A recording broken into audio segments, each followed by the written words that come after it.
I tried to kill myself with a bottle of pills. And the fact of the matter is I trusted no one. And looking back, I guess how could I?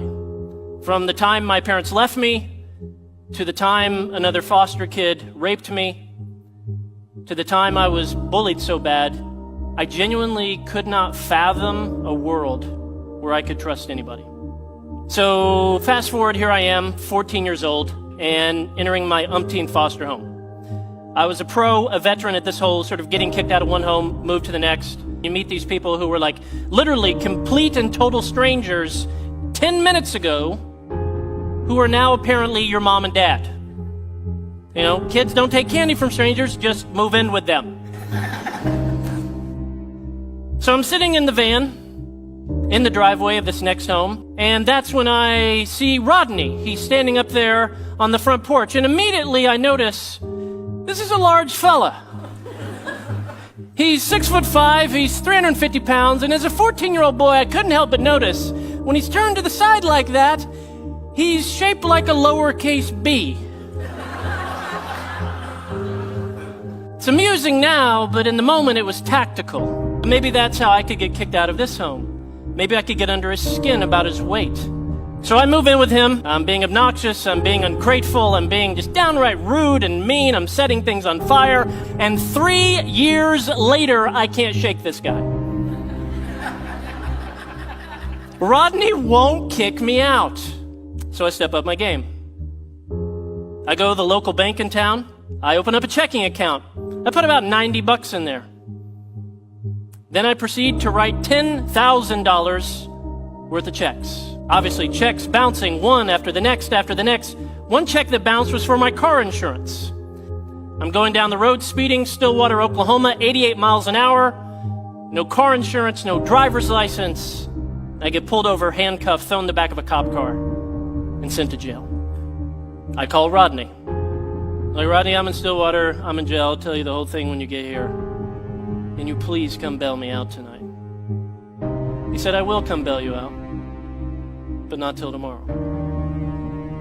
Rodney frustratingly believed sometimes one of the most loving things you could do for a kid was allow them to sit in either the success of their wonderful choice or the stupidity of their foolish choice. Next morning, he comes, bails me out, exactly as promised. We have a long, very awkward car ride home. No one says anything. We get back to the house. He's like, we need to sit down and talk. And I knew this moment had finally come. So Rodney, his wife, sit me down to give me the talk I've had a dozen times. He looks in my eyes and says, son, you can keep causing problems. You can keep trying to mess up. You can keep pushing us away. You can keep trying to get us to kick you out of here, but you've got to get it through your thick head, son. We don't see you as a problem. We see you as an opportunity. And in that moment, all my skepticism came to the surface.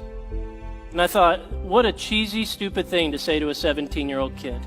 But then I was overwhelmed with the reality that this guy actually meant it. He didn't see what I was, what was on the surface, the obnoxious kid, the ungrateful kid, the kid getting suspended. He saw what I could be. It was genuinely my turning point. Statistically, I am supposed to be dead, in jail, or homeless. But because of one caring adult. I'm not a statistic. Every kid is one caring adult away from being a success story. Every child who winds up doing well has had at least one stable and committed relationship with a supportive adult. My friend and mentor, Reggie Joyner, taught me to think about it this way. In this jar are 936 marbles. Each one of these marbles represents a single week from the birth of a kid until that kid turns 18 years old. So, if you know a 9-year-old, you've only got 468 marbles, or weeks, however you want to look at it, remaining. You know a 16-year-old? You got 104 marbles remaining.